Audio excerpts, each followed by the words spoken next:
নমস্কার সকলকে সুন্দরবন ডায়েরির একটি বিশেষ পর্বে অনেক অনেক স্বাগত জানাই। আজকে দিনটি খুব গুরুত্বপূর্ণ একটি দিন, বিশেষ করে পলাশ সুস্মিতার জীবনে খুব গুরুত্বপূর্ণ একটি দিন। তো এই দিনটা গুরুত্বপূর্ণ হওয়ার কারণ আপনারা অনেকেই গেস করতে পারছেন, অনেকেই জানেন। তো সেটাই আপনাদেরকে বলবো। আজকে 1 জুলাই, তো এই দিন থেকে আমাদের ইউটিউব জার্নিটা শুরু হয়েছিল। তো আজকে এদিক ওদিক অন্য কোনো কিছু থাকবে না। আজকে পর্বে থাকবে আমাদের ইউটিউব জার্নিটা কেমন ছিল শুরু থেকে, কিভাবে ইউটিউবে আসলাম, কেনই বা আসলাম, এসে কি হলো তারপর, মানে মোটামুটি বিস্তারিত আজকে পর্বে থাকছে। আপনাদের সব কিছু জানাবো। অনেকেই অনেক দিন ধরে বলেন, তো এটা ওটা জীবনে একটার পর একটা কাজকর্ম, বিভিন্ন সমস্যা, সব কিছু সম্মুখীন হতে হতে আমাদের জীবনের এই সমস্ত গল্পগুলো আর আপনাদের সামনে তুলে ধরা হয় না। তো অনেক কিছুই আছে, অনেক কিছু বলবো। তো সাথে থাকুন, আশা রাখছি ভালো লাগবে। আর এখনও যারা আমাদের চ্যানেলটি সাবস্ক্রাইব করেননি, প্লিজ চ্যানেলটি সাবস্ক্রাইব করে সবাই পাশে থাকবেন। তো সাথে থাকুন। আজ হচ্ছে সোমবার, আর আজকে বাবার বার। আপনারা জানেন আমি গেছিলাম ও বাড়িতে। সকাল থেকে একেবারে মুষলধারায় বৃষ্টি হচ্ছিল, এসব রাস্তাঘাট সব কাদা ছিল। আমি তো কাদা ঠেলে সৌরভকে নিয়ে ওকে স্কুলে দিয়ে আর আমি ওই পথ দিয়ে চলে গেছিলাম, একাই গেছিলাম আজকে। আর এই কিছুক্ষণ আগে ফিরেছি। আজকে একা ওখানে ঠাকুর পূজা দিয়ে আর টুকটাক মানে বাড়ির যতটা পাচ্ছিলাম করছিলাম। একটু থাকা হয় না, তো ঘরদোরগুলো গোছানোরও ব্যাপার থাকে, সেটা করে এসছি। আর এখন যখন দুপুরবেলা একটু হালকা রোদ বেরোলো, তারপর থেকে কিন্তু রাস্তা শুকিয়ে গেছে। এখন হাঁটাচলা করা যাচ্ছে। রাস্তা শুকিয়ে গেছে বলতে কি, মানুষজন যে পথ ধরে হাঁটছে পায়ের চোখ পড়ে পড়ে সেই জায়গাগুলো শুকনো, পুরোটা শুকায়নি। তো দিব্যি হেঁটে আসা গেল, চলে আসলাম বাড়িতে এসে এখন সব খাওয়া দাওয়া করলাম, করে ভাবলাম আজকে এই বিশেষ দিনে আপনাদেরকে কিছু বলি। তো সেটাই থাকছে। আমাদের বাগানটা আস্তে আস্তে দিনে দিনে মানে রাত পোহালেই সকালবেলা উঠেই দেখা যাচ্ছে সবুজ থেকে আরও গাঢ় সবুজ হচ্ছে। তো এটা দেখে মনটাও বেশ ভালো লাগছে। সকালবেলা উঠেই আগে তো এ মাথাতে আসতে হয় লাইটটা অফ করতে, সন্ধ্যাবেলা করে জেলে রাখি। তো তখনই বাগান পরিদর্শন হয়ে যায় একেবারে। দেখি কোন গাছটা বেরোলো, কোনটা না বেরোলো, কোনটা কি অবস্থা, কোনটাকে তুলে দিতে হবে মাচায়, এই ব্যাপার স্যাপারগুলো দেখি আর ভালো লাগে। তো বেশ ভালো। লাস্ট যে গাছগুলো দিয়েছি সেগুলো ওই দানা দিয়েছি, সেগুলো একটু একটু করে বেরোচ্ছে। জায়গায় জায়গায় আবার মানে জল জমে গেছিলো, সেগুলো বেরোবে না, এইরকম চলবে। আর এই বর্ষা পড়েছে, এবারে সব গাছগাছালি এনে যেখানে যেটা বসানোর দরকার, আপনাদেরকে এতদিন ধরে বলেছি যে বৃষ্টি আসলে তারপরে বসাবো। তো সেই বৃষ্টি শুরু হয়েছে। এবার তো একদিনের মধ্যে, কিছুদিনের মধ্যে এসে যাবে। দুপাশ ধরে কোথায় কি গাছ লাগাতে হবে। আর আপনারা অনেকেই পরামর্শ দিচ্ছেন যে এই গাছ লাগাতে হবে, ওই গাছ লাগাতে হবে। তো সেটাও মাথায় রাখছি। আর আরও আপনাদের যদি জানা থাকে যে কোনটা লাগালে ভালো বা কোনটার কি সুবিধা অসুবিধা, আপনারা কমেন্টে লিখবেন। এই লঙ্কা গাছ দেখো এখনো পর্যন্ত সব কটা সতেজ। নাগাড়ে বৃষ্টি হচ্ছে না, লাগানোর পরে সব বেঁচে যাবে। জল ঘরে এসে বসলাম, দুজন একেবারে মুখোমুখি। তো বসে বসে ভাবছি যে কোথা থেকে শুরু করব, ঠিক শুরুটা কি ছিল, একেবারে প্রথম থেকে নাকি এই ইউটিউবে আসার প্রথম থেকে। জীবনে তো অনেক ইতিহাস, কোথা থেকে শুরু করব। আমার জীবনের ইতিহাস বিয়ের আগে একরকম, বিয়ের পর থেকে সেটাকে ধরার মধ্যে রেখেছি। বিয়ে, প্রেম, ভালোবাসা, এই পার্টটা আজকে থাক না, ওটা তো আমি বলতে চাইছি না। আমি যেটা বলতে চাইছি যে বিবাহিত জীবন একরকম, সেটা বিয়ের পরে অনেক কিছু ফেস করতে হয়েছে। তো সেই থেকে বলবো না, আজকে ইউটিউব জার্নি যেটা মানে শুরু হয়েছে সেখান থেকে বলবো, সেটাই বলবো। জার্নি শুরু হয়েছে সেখান থেকে, আর তার আগের প্রেক্ষাপট। আমার বিয়ের পর থেকে একেবারে মানে খুব অভাব অনটন। আমি আসার আগে অনেক কিছু করেছে জীবনে, সেগুলো গল্পে শুনি। আর আমি আসার পরে যেগুলো করেছে সেগুলো আমার চোখে দেখা, এবং আমিও সঙ্গে সাথ দিয়েছি যতটা পেরেছি আর কি। তো এটা ওটা করছিল, কখনো হকারি করা ট্রেনে, বা মানে জোগাড়ে কাজটা, এগুলো তো সবগুলোই করেছে। আর জোগাড়ে কাজটা করেছি বিয়ের আগে। পর আমি যেতাম শিয়ালদহ, ওই দিক থেকে বড় বড় খাবারের প্যাকেট নিয়ে আসতাম, এনে বাড়িতে ছোট ছোট প্যাকেট করে সেগুলোকে মানে প্যাকেট করতাম। সেই আগুন জ্বালিয়ে প্যাকেট রাত জেগে বাদাম যেগুলো ট্রেনে বিক্রি হয় ওই টাইপের করে প্যাকেট। তারপরে ও যেত সেগুলোকে হাতে করে মোট বয়ে ট্রেনে বা স্টেশন থেকে ও স্টেশনের পাশে যে দোকানগুলো থাকে সেখানে বিক্রি করে আসতো। তাই এমনটা চলছিল। এর ফাঁকে আবার আমরা গেছিলাম উড়িষ্যাতে গেছিলাম একটা উদ্দেশ্য নিয়ে, তো সেটাতে ব্যর্থ হয়ে ফিরে আসি। তারপরে এসে এটা ওটা কখনো কোথাও বই লেখা কাজ, এ কাজ ও কাজ, মানে ও বরাবরই চেষ্টা করেছে নিজে কোনো কাজ স্বাধীনভাবে করার জন্য। তো এটা ওটা করতে করতে তারপরে ওখান থেকে আসার পরে যে ডিশ টিভি বাড়ি বাড়ি বসানো হয় সেখানটায় কাজ করেছে, মাস দুয়েক মতো সেখানে কাজ করেছে। ওই ভারী ব্যাগ বয়ে বয়ে অনেক রাত্রি ফিরবে, তো ওই লোকের কাছে কাজ বলতে ওই 2 মাস কাজ করেছে। তারপরে ও মাইক্রো ক্রেডিট যেটা গ্রুপ লোন মহিলাদের দেওয়া হয় এই সাবজেক্টের সঙ্গে আর কি যুক্ত হয়। তো সেখানে কাজ করতে করতে আস্তে আস্তে যা রোজগার হচ্ছিল সেটাকে জমানো আর কি, খুব বুদ্ধি খাটিয়ে কম খরচ করে কিভাবে চলা যায় সেইভাবে চালিয়ে আস্তে আস্তে করে একটা ইচ্ছে ছিল যে একটা জায়গা কেনা। তো সেটা টুকটুক করে জমাতে জায়গাও কেনা হলো কিছু ঋণপাতি করে। এবার সেই জায়গাটা আমাদের যে পিয়ালি যে ঘর বাড়িটা আপনারা দেখেন এখন, ওই 4 কাঠা জায়গা কেনা হয়েছিল, সম্পূর্ণ নিজের যোগ্যতায় ওই জায়গাটা কিনেছে। তো ওই জায়গাটা কেনার পর 2 বছর ধরে লাগলো জায়গার যে টাকা ঋণ সেটা শোধ করতে। তারপরে আমরা তো ওখানে ওই বাড়িতে সৌরভ একেবারে 6 মাস তখন ওই বাড়িতে আমরা উঠলাম। তো তারপর থেকে চলছিল মোটামুটি একটা স্বাভাবিক জীবন, আস্তে আস্তে একটু অর্থনৈতিক উন্নতি, মোটামুটি স্বাচ্ছন্দ্যেই চলছিল। তো এর মধ্যে চলে আসলো লকডাউন। আর লকডাউন অনেকের জীবনে অনেক কিছু কেড়ে নিয়েছে। সাবজেক্টটা নিয়ে ও কাজ করতো সেটা টোটালটাই অফ হয়ে যায়। এই মাইক্রো ফাইন্যান্স যে ব্যবসাটা, এটা লকডাউন আসাতে সবার একটা অজুহাত যে টাকা পয়সা না দেওয়া বা কাজ হচ্ছে না, কি করে দেবো, এটার কারণে টোটালি অফ হয়ে যায়।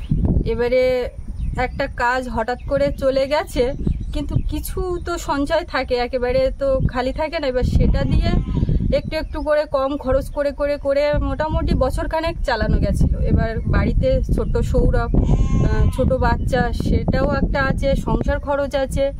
এবার আমাদের পিয়ালিটা একটা মফস্বল এলাকা, গ্রামের দিকে তাও টুকিটাকি চাষাবাদ না করি, কিন্তু পুকুরের মাছ, বাগানের সবজি এতে হয়ে যায়, কিন্তু ওখানে একটা খরচাপাতি হয়ই।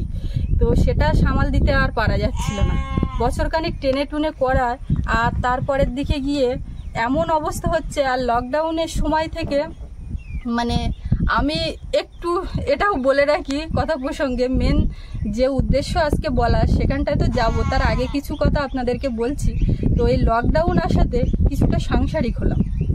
তার কারণ হচ্ছে খুব অল্প টাকায় কি করে সংসারটাকে চালানো যায়, কি করে কি বাজার করলে 2 দিন বেশি যায়, এই ব্যাপারগুলো ওই সময় থেকে শিখেছি আর কি। কতটা শিখেছি জানি না, মোটামুটি ওটা একটু আয়ত্তে এনেছি। তো যাই হোক, ওটা চলছিল। তারপরে মাথায় কাজ করছে কি করব। মাঝখানে একটুখানি বলে রাখি, আমার একটা দোকানও আছে পিয়ালি বাজারে। সেই দোকানটা এখন আমার থেকেও আমার নয়, এরকম একটা ব্যাপার। যাই হোক, তুমি যেটা বলছিলে। হ্যাঁ, ও প্রসঙ্গে আমি কোনো কথা বলতে চাই না, তুমি যা বলবে বলো। তো যাই হোক, সেটাও যদি থাকতো তাও সেই অসময়ে কিছু করে খেতে পারতাম। তো সেটাও তো আমাদের থেকেও না থাকার মতো, তো ওটা বলেও তো আর কাজ নেই। তো এবার ভাবছি কি করব, এটা করব ওটা করব, কোন দিকে যাব, এই ভাবনা চিন্তা হতে হতে একটা ফোন ছিল আমাদের, সৌরভ হওয়ার পরেই ফোনটা কিনেছিলাম। শুধু ভিডিও দেখা চলছে, সেই সময় তো কাজও নেই, বাড়ি থেকে বেরোনোও যাচ্ছে না।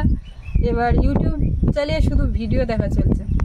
15 সালে ওই ওপর একটা ফোন কেনা হয়েছিল। এবার ও ওই ফেসবুক দেখতো বা ফেসবুকে অ্যাক্টিভ থাকতো, কবিতা গান যেগুলো লেখালেখি করতো সেগুলো পোস্ট করতো, অনেকে খুব পছন্দ করতো, এই ব্যাপারগুলো চলতো, আমি দেখতাম। এবার বাড়িতে ওই একটাই ফোন, ও ওটা ব্যবহার করতো, আমি মাঝে মধ্যে দেখতাম, এরকমটা চলতো। আমি ওই ইউটিউবে একটু ভিডিও এটা ওটা দেখতাম। আর ও লাবণ্য প্রভা নামে একটা ওই ফোনেই একটা চ্যানেল করেছিল আর কি, ওই কবিতার উপরে। তো তারপরে ওর মাথায় ওটা খেলতে থাকে যে এটা করলে কেমন হয়, এর থেকে করলেই যে রোজগার হবে ব্যাপারটা এমন না, কিন্তু করলে কেমন হয় ওটা ভাবনা চিন্তা চলছে। এবার ওই থেকে দুজনের মধ্যে আলোচনা হতে থাকলো যে এটা কি করা যায়, কি করব, তাহলে করলে কোন বিষয়ের উপরে করব, তো কি করি কোন বিষয়টা নিয়ে কাজ করি, এরকম একটা ভাবনা চিন্তা চলছিল। তো ও বলে যে ভিলেজ লাইফ নিয়ে কিছু করলে কেমন হয়। এবার তার মাঝখানে আমি একটু যোগ দিলাম। অনেকে তো রান্নাবান্না চ্যানেল করেছে বা করেছে, যেটুকু যা জানি যা করি বাড়ি সেটা করলে কেমন হয়। কিন্তু এগুলো সবই ভাবনা। এগুলো করতে গেলে যেটা দরকার নিদেন পক্ষে একটা স্মার্টফোন, সেটা আমাদের নেই। যেটা আছে সেটা ওই চার্জারের পিন লাগিয়ে তারপরে লাইট জ্বালাতে হয়। এখনো সেই ফোনটা আছে, সেটা চার্জারের ফোন লাগিয়ে এরকম চাপলে আলো জ্বলে না, সেই জায়গাটা ভেঙে গেছিল। এবার জ্যাক বুঝে তারপর আলো জ্বালাতে হতো। এবারে পরিকল্পনা হচ্ছে ইউটিউব করা হবে, কিন্তু যেটা দরকার ফোন সেটা কিন্তু আমাদের কাছে নেই। আর সেই ফোনটা কেনার পরিকল্পনা হচ্ছে 6 মাস ধরে। এবার তাহলে ফোন কি করে আসলো? ফোনের গল্পটা এটা আমিই বলি, তুমি বলো ভালো। মনে থাকবে আমফান ঝড় হয়েছিল। আমফান ঝড়ে আমাদের পিয়ালিতে যে বাড়িটা আছে, সেই বাড়ির মেন যে ঘরটা, তার সামনে ছোট্ট একটা ঘর আছে, যে ঘরটার নাম রেখেছিলাম লাবণ্য প্রভা। সৌরভ বড় হয়ে ওখানে টিউশন পড়বে, একটু গান শিখবে, বা আমার বন্ধু বান্ধবরা এলে ওখানে একটু বসবো, হ্যাঁ একটু লাইব্রেরি টাইপের, একটা ছোটোখাটো লাইব্রেরি টাইপের হবে। তো লাবণ্য প্রভা নামে ওই ঘরটার নামকরণ করেছিলাম। আর ওই যে চ্যানেলের কথা বলছিল, ওই ভাঙা ফোনে লাবণ্য প্রভা ছিল, সেই ঘর আমফানে ওই ঘরে চালা উড়ে যায়। এবারে আমার ওখান থেকে কিছু বন্ধুবান্ধব যারা রাজনৈতিক নেতৃত্বে যারা রয়েছেন বললো যে পলাশদা তোমার ওই ভোটার আধার কার্ডটা দেবে একটু, আর ব্যাংক ডিটেলটা। হ্যাঁ, পুরো চালা উড়ে গেছিল ওই ঘরে। তো এবারে ওটা দিলাম। দেওয়ার পরে আমফানে অনেকে যে ওই ঘরটার ক্ষতিগ্রস্ত হওয়ার জন্য টাকা পেয়েছিল, আমরাও একটা টাকা পেয়েছিলাম। তো সেই টাকাটা ভেবেছিলাম যে কোনো একটা কাজে লাগাবো, কিন্তু ঘরটা আবার মেরামত করাটাও দরকার। তো আমার বন্ধুবান্ধবরা বললো যে ঘরটা তুমি মেরামত করো, কারণ ওই ঘরটাতে আমরাও গিয়ে বসবো বা বসি। তো ওই ঘরটা সারালাম। এবারে এরকম একটা অবস্থা হয়ে আছে, আর কোনো অ্যাকাউন্টে কোনো টাকা পয়সা নেই। দুটো অ্যাকাউন্ট, একটা জিরো ব্যালেন্সের অ্যাকাউন্ট যেখানে আমাদের গ্যাসের একটা সাবসিডির টাকা ঢুকতো। তো এবারে এরকমভাবে চলছে। একদিন আমি চম্পাহাটিতে বাজার করতে যাব, সুস্মিতা বলছে যে কিছু নেই বাড়িতে, যাও একটু বাজার টাজার সেরে এসো। এবারে বাজার করতে যাব, আমার কাছে পড়ে রয়েছে 100 টাকা। তো আমি ওই 100 টাকা নিয়ে আর ওই ব্যাংকের বইটা নিয়ে, যেখানে ওই জিরো ব্যালেন্সের অ্যাকাউন্ট আছে, ওই ব্যাংকের বইটা নিয়ে চাম্পাহাটি বাজারে গেছি। এবার গেলে ওখানে আগে ব্যাংকে গেছি, ব্যাংকে গিয়ে আমি জানি যে সাবসিডির টাকা ঢুকে আছে 700-800 টাকা, ওখান থেকে 5 টাকা তুলবো। ওখান থেকে একটা উইথড্রয়াল স্লিপ নিয়ে 500 টাকা তুললাম। তোলার পরে ভাবলাম যে বইটা আপ টু ডেট করে যাই। তো বইটা আপ টু ডেট করলাম, ওখানে আপ টু ডেট করে দেখি আমার ব্যালেন্স দেখাচ্ছে 21,000 টাকা। তো এবার এই টাকাটা কোত্থেকে এলো, কিভাবে এলো, আজও পর্যন্ত সঠিক জানি না। তবে একটা ধারণা হয়েছে যে আমফানে যারা ওই টাকা পেয়েছিলেন, পরে একটা টাকা ঢুকেছিল, এখন হয়তো সেই টাকাটাই হবে। তারপর থেকে ওই ব্যাংকেও আমি আর কোনোদিন যাইনি বা বইটা আর চেকও করিনি। তো ওই দিন ওই টাকাটা ব্যালেন্স দেখে আরেকটা উইথড্রয়াল স্লিপ নিয়ে আমি ওই 20,000 টাকা উঠিয়েছিলাম। তো ওই 20,000 টাকা উঠিয়ে বাজার টাজার সেরে বাড়িতে এলাম। সুস্মিতাকে বললাম যে এরকম একটা টাকা এসছে। তো বলছে তুমি আর কোনো দিকে কিছু তাকিও না, তুমি একটা ফোন অর্ডার করো। তো আমার ওই ফোনে, সেই ভাঙা ফোনটাতে, সেখান থেকে এই যে অনলাইন কেনাকাটা করার মতো অপশান ছিল না, আর আমার ফোন থেকে করাও যেত না। তো পাশে এক বন্ধুর ফোন থেকে একটা ফোন দেখাদেখি করে অর্ডার করা হলো, আর সেই ফোনটা 2 দিন পরে এলো। আর ফোন আসার পরে আমাদের এবারে ইউটিউবটা শুরু করতে হবে ভাবনা চিন্তা অনুযায়ী। ফোনটা যেই বাড়িতে এলো, তারপর থেকে সুস্মিতার যে অবস্থা সেটা সুস্মিতাই বলুক। ফোনটা তো বাড়ি আসলো, ফোন আসলো আর সঙ্গে আর দুটো জিনিস আসলো, একটা স্ট্যান্ড আসলো আর একটা মাইক্রোফোন আসলো। ওটা একটু পরে এসেছিল, ফোনটা আগে। হ্যাঁ, ফোনটা আগে এসেছিল, মোটামুটি ওই 20,000 টাকার মধ্যে 3টে জিনিস হয়েছিল। তো ফোন তো ফোনটা ছিল 16,000 কত টাকা, 17,000-এর মতো, 16,999। তো সে যাই হোক, এবার ফোনটা এসছে, একটা চিন্তা ছিল ফোন হলে ইউটিউব করে ফেলতাম, কিন্তু ফোনটা আসলো। তারপরে যেটা হচ্ছে, ওরে চিন্তা, বুকে ধুকপুকানি, মানে ধরপড় করছে, কি বলবো, কিভাবে করব, কি করব, কি হবে, মানে ভয় পাচ্ছি এত। আজকে এই যে কথা বলছি, এই যে একটা স্বাভাবিক সাবলীল কিছুটা হলেও হতে পেরেছি, সবটাই পলাশ মণ্ডলের জন্য সম্ভব হয়েছে। তো তখন মানে একটা কথা বলবো, শুধু আমি নিজেই ওই ফোনটা ওকে ধরতে বলছি একটুখানি, এবার যা বলছি আমার হার্টবিট মনে হয় কেউ শুনতে পাবে, এরকম একটা হচ্ছে, চোখ টোক লাল হয়ে যাচ্ছে। প্রথম দিককার ভিডিও আমি কমিউনিটিতে পোস্ট করব, আপনারা দেখবেন। আজকে একটু বলে রাখি, সুন্দরবন কুকিং এর যারা ভিডিওটা দেখছেন, সুন্দরবন কুকিং এর প্রথম দিককার ভিডিওগুলো একটু যদি সময় হয় দেখবেন, তাহলে আমি কমিউনিটিতে দু একটা পোস্ট করব। সুস্মিতার মানে অবস্থাটা ঠিক কি ছিল সেটা বোঝা যাবে।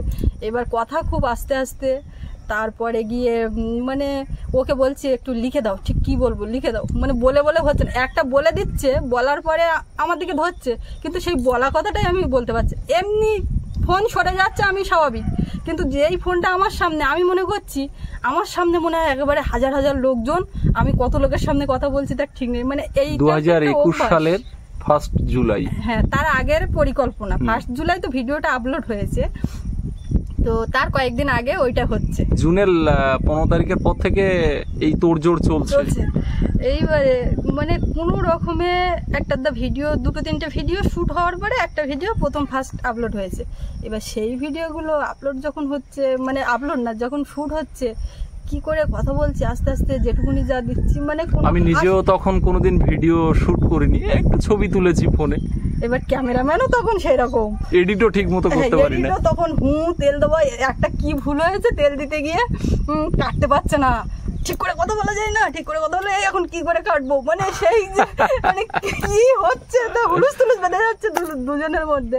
এখন আমি তখন ওই আস্তে আস্তে একটুখানি করে বলছি, এটা দিচ্ছি ওটা দিচ্ছি, আমি সর্বদাই এরকমই হাসি খুশি থাকি, কিন্তু ওই সময়টা ক্যামেরাম্যান তো আমার হাসি, কার সঙ্গে হাসবো, কি করবো বুঝতে পারছি না।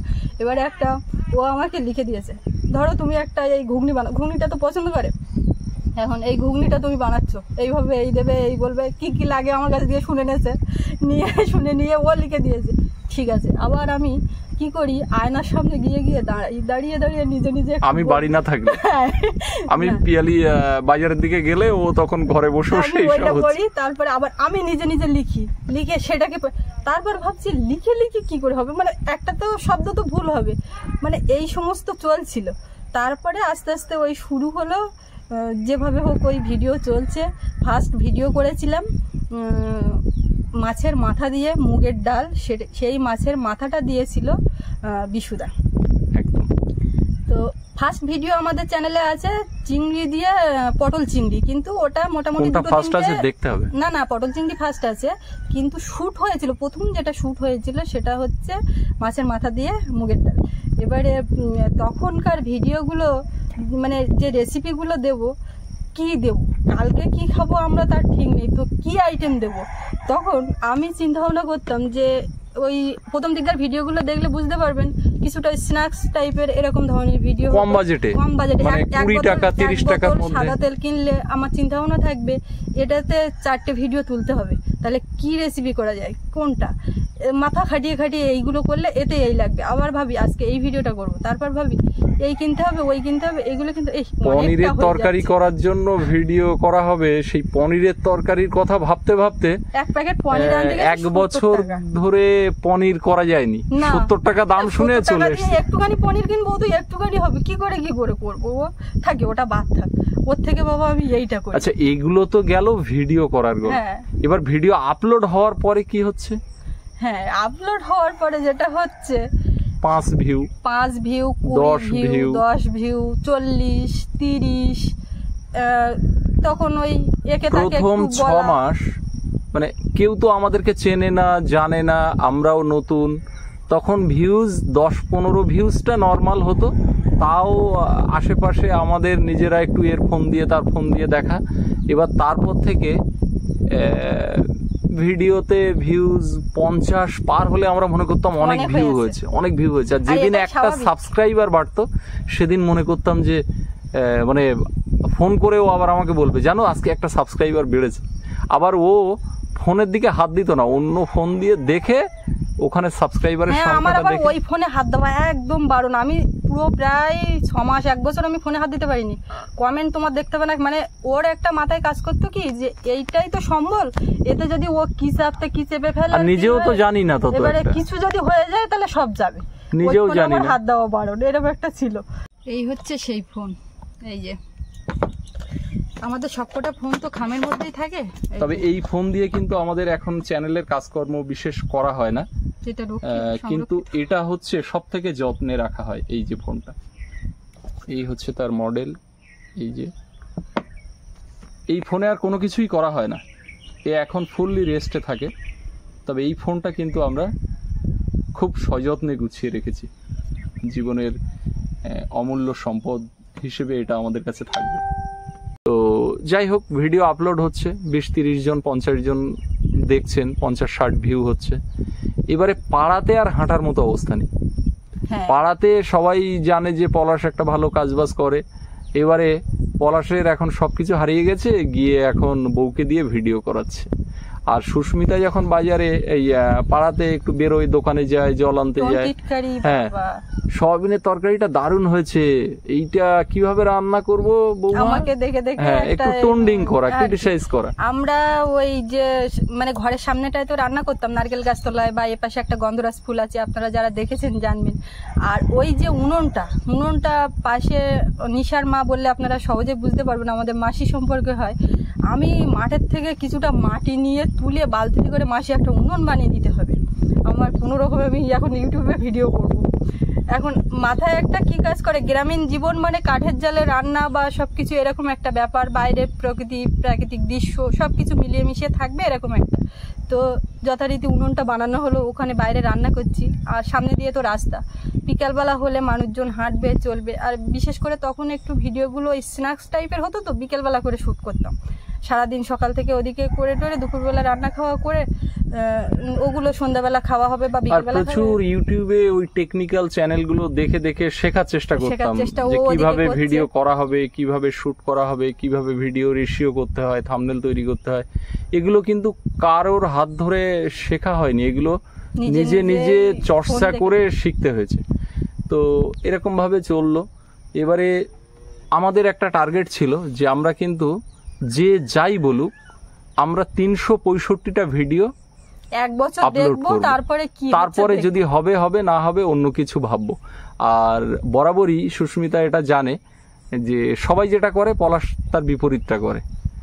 অনেকে লকডাউনে এ কাজ ছেড়ে গেছে আর একটা কাজ খুঁজে নিয়েছেন, অনেকে দেখা গেল যে কেউ একটা ব্যবসা করেছে, সবজি ব্যবসা, মাছ ব্যবসা বা কোনো একটা খাবারের ব্যবসা। এবার আমার বরাবরই স্রোতের বিপরীতে, মানে গতানুগতিক ধ্যান ধারণার বাইরে গিয়ে চলাটা হচ্ছে আমার পছন্দ। তো সেটাই মানে যে পিরিয়ডে আমরা ইউটিউব শুরু করছি, একেবারে যে কাঁচা বয়সের ছেলেপুলেরা করে সেরকমটাও না, কিন্তু সেই জায়গায় দাঁড়িয়ে একটা সিদ্ধান্ত নেওয়া যে ইউটিউব করব এবং এখান থেকে আমরা মানুষের ভালোবাসা, পরিচিতি এগুলো পাবো এবং উপার্জন হবে, সেটা দিয়ে আমরা কিছু করব। এইটা বোধহয় বিশ্বাস করাটাও সেই সময় ছিল একটা চ্যালেঞ্জ। আর আদৌ এখান থেকে যে রোজগার করা সম্ভব সেটাও আমাদের কাছে একটা মানে প্রশ্নের মতো ছিল। কিন্তু কি জানি উপরওয়ালা সেই দিকেই আমাদেরকে ঠেলে দিয়েছিল এবং বেশি বেশি করে আরো আগ্রহের সঙ্গে কাজ করতে উৎসাহিত, আমরা নিজেদেরকেই উৎসাহিত করেছিলাম।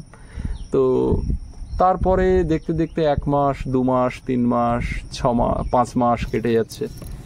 সাবস্ক্রাইবার কিছু বেড়েছে, 500-600 সাবস্ক্রাইবার হয়েছে। 1000 সাবস্ক্রাইবার হতে আমাদের সময় লেগেছিল 6 মাস। 6 মাস পুরো না, 5 মাস 21 দিনের মাথায় 1000 সাবস্ক্রাইবটা হয়েছে। আর 6 মাসের মধ্যে 10,000 কমপ্লিট হয়েছে। 1000 সাবস্ক্রাইবার যখন 6 মাস মানে 5.5 মাস হয়েছে, তখনও আমাদের 1000 সাবস্ক্রাইবার হয়নি, যে ওয়াচ টাইম দরকার সেটাও পূরণ হয়নি। একদিন আমরা গোসাবা গ্রামে আসছি, গোসাবা বাজার থেকে ভ্যানে উঠেছি, আর তখন ফোনটা বের করে চেক করছি, ওইখানে বসে আমরা দেখলাম 1000 সাবস্ক্রাইবার কমপ্লিট হলো। তো তারপরে ওয়াচ টাইম বাকি আছে। এবারে এসে আমরা গেছিলাম লাহিড়িপুরে, বাপের বাড়িতে আসছিলাম। এবার ওখানে গিয়ে আমরা আগে ভিডিও আপলোড করতাম ওই 10টা, তারপরে 12টা, না পরে 12টার দিকে ভিডিও আপলোড করতাম। এবারে ওই দিন আমাদের কোনো ভিডিও করা ছিল না, গিয়ে আমরা যাচ্ছি বলে ভিডিও আর সেদিন হয়নি। সে এবারে জামা কাপড় মানে চেঞ্জ করে ব্যাগপত্র রেখে নদীর চরে গিয়ে কাঁকড়া ধরতে ওই দাদুকে নিয়ে যাওয়া হয়েছিল। প্রভাস দাদু। তো সেই দাদুকে নিয়ে আমরা গেছিলাম কাঁকড়া ধরতে, দাদু মাছ ধরতে যাচ্ছিল, এবার আমরাও চরে নেমেছিলাম মাছ ধরতে। এবার গিয়েই আমি বড় একটা কাঁকড়া, এবারে কি ভাগ্য, সুস্মিতা নদীর চরে নেমে একটা বড় বিশাল বড় একটা কাঁকড়া পেল, এবং সেই কাঁকড়া হাতে কামড়ও দিল। দাদু আবার সেই কাঁকড়াটা কামড়ে ছাড়িয়ে দিল। ওই ভিডিওটা আমাদের এডিট করে আপলোড করতে 3টে বেজে গেছে। এবার ওই দিন ভিডিওটা আপলোড হওয়ার পরে প্রথম 30 মিনিটে একটা দেখানো হয়, একটা ভিডিও অ্যানালিটিক্স দেখানো হয়। তো সেখানে দেখলাম যে ভিডিওটা অস্বাভাবিক গতিতে ভিউজ হচ্ছে, এবং ওই দিন রাত্রি 9টার ভিতরে দেখলাম ওটা 70,000 ভিউজ হয়ে গেছে একদম। এবং সাবস্ক্রাইবার, ভাইরাল যেটা বলে, ওটাই আমাদের ফার্স্ট ভাইরাল ভিডিও। তারপরে মিলিয়ন ভিউজ হয়েছে অন্যান্য ভিডিও, 8 লাখ 10 লাখ ভিউজ হয়েছে অনেক ভিডিও। ওদিন আর রাত্রে খুশিতে ঘুম আর আসছে না, আর ওয়াচ টাইমও হু করে বাড়ছে, সাবস্ক্রাইবারও বাড়ছে। হ্যাঁ, টানলেই যেন 500 করে বেড়ে যাচ্ছে সাবস্ক্রাইবার। এবার ওই একটা ভিডিও আমাদের চ্যানেলের পুরো লাভ দিয়ে একটা জায়গাতে এনে দাঁড় করিয়ে দিল। এবারে আমাদের ওই ভিডিওটা সকালবেলা উঠে দেখছি 1 লাখ হিট করে গেছে, লাখ ক্রস করে গেছে। তো ওই দিনেই রাত্রের মধ্যে সাবস্ক্রাইবার হয়ে গেল 3-4 হাজার।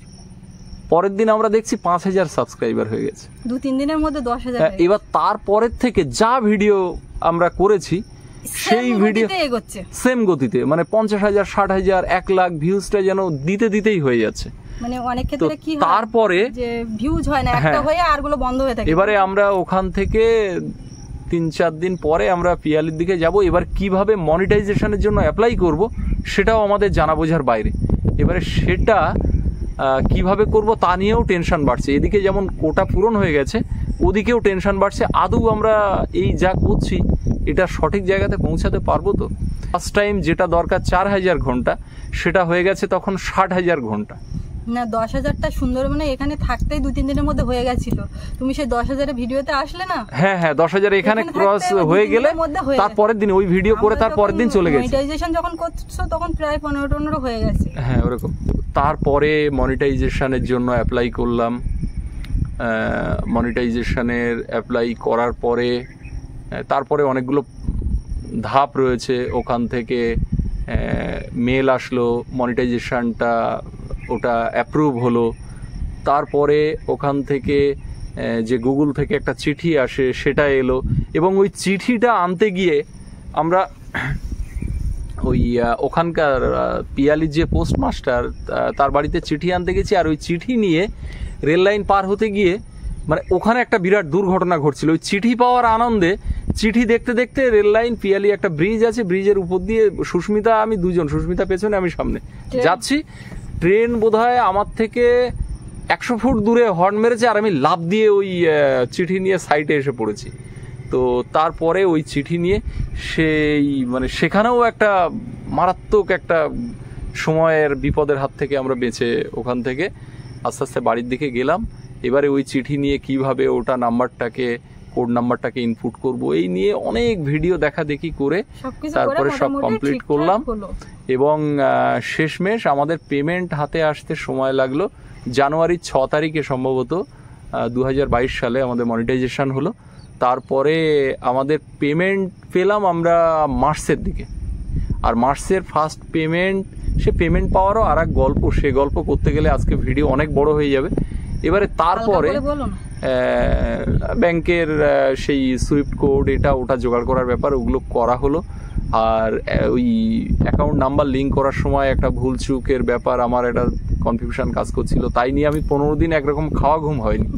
কিভাবে কি হবে, একমাত্র বিশুদা আমাকে সাপোর্ট করতো ভীষণভাবে, বলতো যে তোর কিচ্ছু হবে না, তুই যেভাবে আন্তরিকভাবে এই কাজটা করে যাচ্ছিস, তোর যদি না হয় পৃথিবীর আর কারোর হবে না। এই কথাটা বিশুদা কিন্তু বারবার বলতো, এখনো বলে। হ্যাঁ, সেই তুমি যেটা বলতে যাবে বোধহয় কিছুক্ষণ পরেই বলতে, ব্যাংকের অ্যাকাউন্ট করতে গেলে আবার টাকার প্রয়োজন, সেই টাকাটাও কিন্তু বিশুদা ধার দিয়েছিল, অ্যাকাউন্ট খুলতে হবে, সেটাও বিশুদা দিয়েছিল।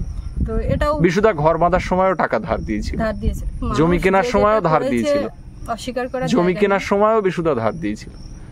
বিশুদা, তুই হয়তো ভিডিওটা দেখবি, তোর ঋণ আজকে ভিডিওতে বলে না, তোর ঋণ আমি জীবনেই শোধ করতে পারবো না। অনেকে বলছে তুই আমার বড় দাদার মতোই। না, এই করোটা কিন্তু আমাদের কিন্তু যোগাযোগ বা সবকিছুই হয়, কাজে ব্যস্ত, আসা যাওয়া হয় না। তো বিশুদা আমার পাশে ছিল, আর ওই স্টেশনে এসে বসতাম, ও আর আমি টেনশন করতাম, ও আমাকে মাঝে মধ্যে পিঠে চড় মারবে, আমাকে বকাবকি করবে, হ্যাঁ তুই অত টেনশন করিস না, যা চুপচাপ গিয়ে খেয়ে ঘুমা, আর নয় আমাদের ওখানে চল, এরকম কিন্তু ও বলতো। তো তারপরে আমাদের প্রথম মেসেজ আসে, মেল আসে। এবার সেই মেলটা যে তারিখে আসে, সেই তারিখে আমরা ইউটিউবে ভিডিও দেখে দেখে জেনেছি। প্রথম যখন মেল আসে সেদিন রাত্রে মেল আসেনি, ভোর 4টে পর্যন্ত জেগে আছি, মেল আসবে। কখন অকাতরে ঘুমিয়ে গেছি, ফোনটা হাতের কাছে পড়ে আছে মাথার পাশে, বালিশের পাশে। ভোরবেলা স্বপ্ন দেখছি যে মেল এসছে, আবার ঘুম ভেঙে দেখছি যে কিছুই আসেনি। তারপরে আবার ঘুম ভেঙে গেছে, গিয়ে ফোনটা চেক করে দেখি যে একটা মেল এসছে গুগল পেমেন্ট থেকে। আর যখন এসছে তখন চিৎকার করে উঠেছি, না ও তুমি তখন ঘুমিয়েছিলে, আমি তখন চিৎকার করে উঠেছি, ও ঘুম ভেঙে গেছে।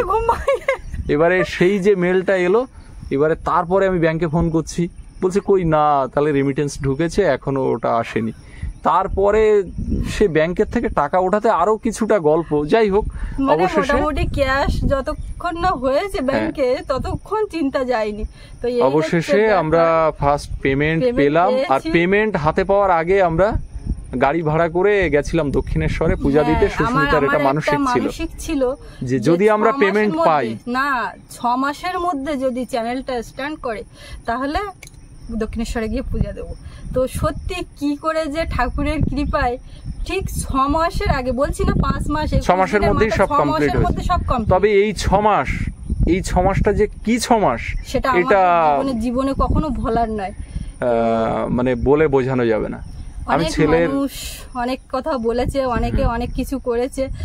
তখন আমাদের পিয়ালিতেও কোনো চ্যানেল ছিল না, আমাদের সুন্দরবনেও, আর আমাদের দেখা দেখি অন্তত কম করে হলেও না, আমাদের দেখা দেখি আমাদের পরিচিত সার্কেলে যারাই আমাদেরকে বলতো তারাই এখন চ্যানেল খুলেছে। অন্তত 100+ চ্যানেল হয়ে গেছে, যারা আমাদেরকে সমালোচনা করেছে, যারা আমাদেরকে উৎসাহ দিয়েছে, যারা হেয় করেছে, সকলে, বিশেষ করে যারা আমাদেরকে নেগেটিভ মন্তব্য করেছেন, তারা সকলে চ্যানেল খুলেছেন। ভালো কিন্তু কাজ করলে উৎসাহ কেউই কমই হয়।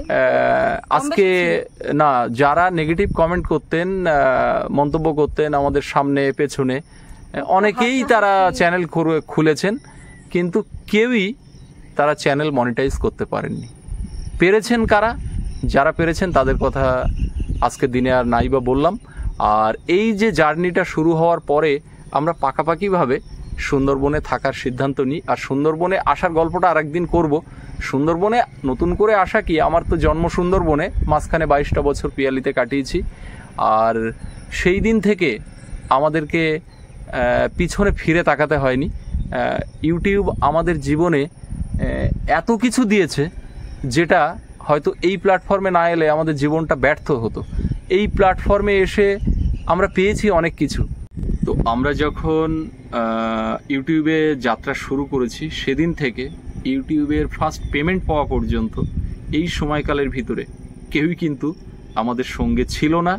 শুধু ছিল না তাই নয়, অনেকে আমাদেরকে এই কাজটা করার জন্য আমাদের নিজেদেরই একেবারে আত্মীয় স্বজন, পরিবার পরিজন সকলেই আমাদেরকে নানা রকম কটু কথাও বলতে ছাড়েননি, যে কোনো কাজকর্ম করতে পারে না, তাই এই সমস্ত করে বেড়াচ্ছে।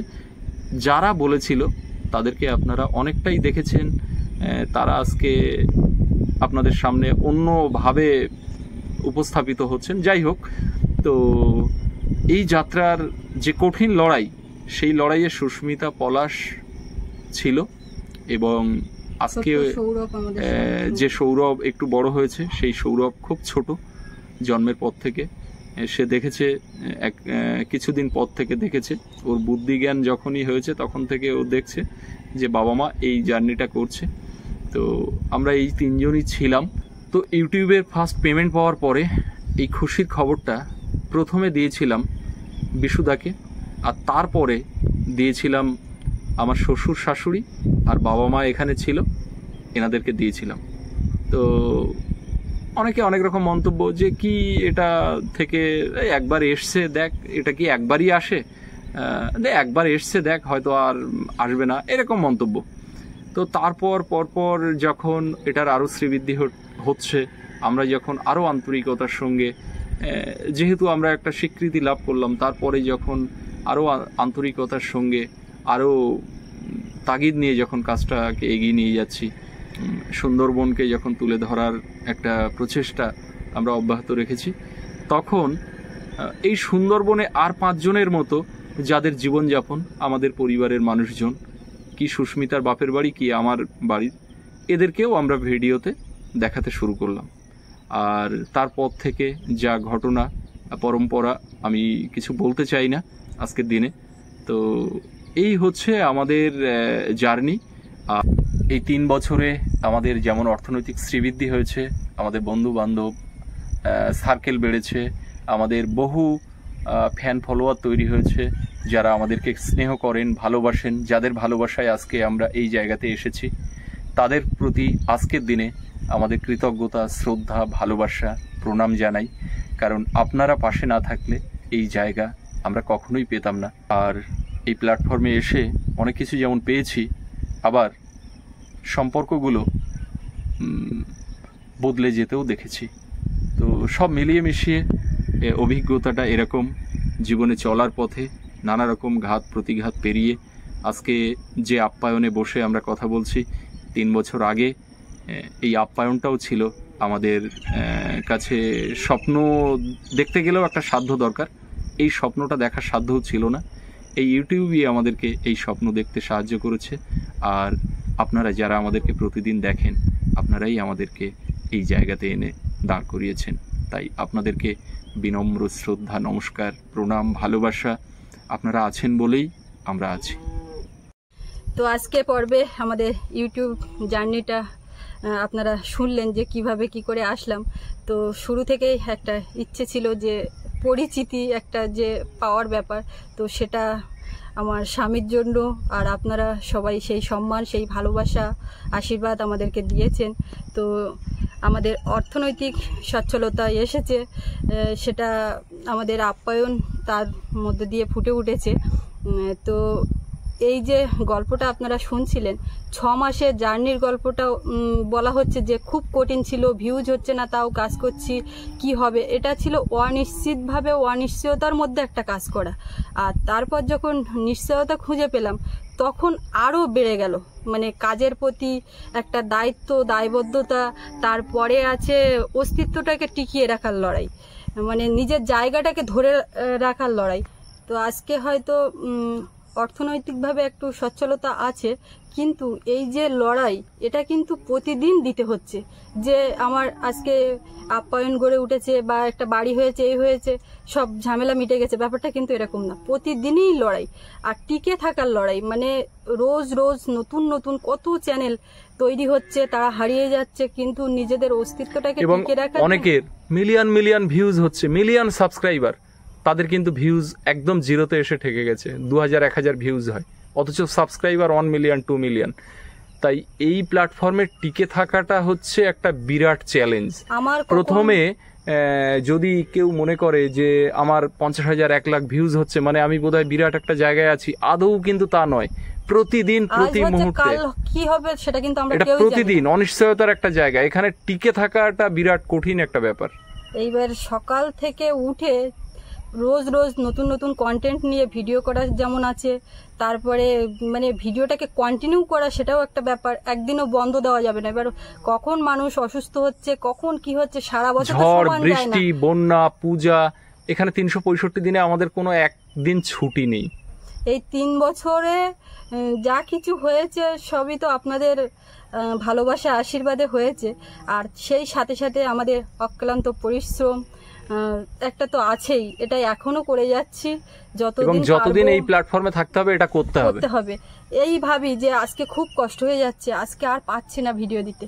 এর মধ্যে আমাদের দুজনের মধ্যেও আবার একটু রাগারাগি চলে ভিডিও করার আড়ালে। আসলে এটা হয় ক্লান্তিতে, মানে কখনো মনে হয় ও আমাকে একটু বকে, আমি ওকে একটু বকি, মানে ব্যাপারটা ক্লান্তিবোধটা থেকে অনেক সময় এগুলো চলে আসে। কিন্তু ভিডিওর সঙ্গে কোথাও যেতে পারছি না, ইচ্ছে মতো গল্প করতে পারছি না। আমরা পাড়া রাস্তা দিয়ে হাঁটি, যখন এ বাড়ি থেকে ও বাড়ি করতাম, অনেকে দেখি রাস্তার পাশে বসে গল্প করছে, অনেক মহিলারা। আমাদের কিন্তু সেই সময়টা নেই। আমি বলি ওরা কেমন গল্প করছে, আমার সেই সময়টা নেই। এবার ও তখন আমাকে বলে, তুমি এত কষ্ট করছো আজকের এই জায়গা দেখতে পাচ্ছ, মানে এইরকম ধরনের বোঝায় আর কি। কিন্তু সবাই সবার জায়গা থেকে কষ্ট করে, এক একজনের কাজ এক এক রকম। তো আমার যে কাজ সেটা আমাকেই করতে হবে, এটা পরেক্ষণে বুঝি, কিন্তু ক্ষণেকের জন্য আর পাচ্ছি না, এবার ছেড়ে দাও, কোথাও একটু বেড়াতে যেতে পারি না, কিছু করতে পারি না, একটু নিশ্চিন্তে ঘুমাবো সেটা পারি না। যদি বা আমি মনে করি যে ভিডিও করব না, একটু ঘুমাবো, কিন্তু আমার ঘুম কিন্তু আসবে না।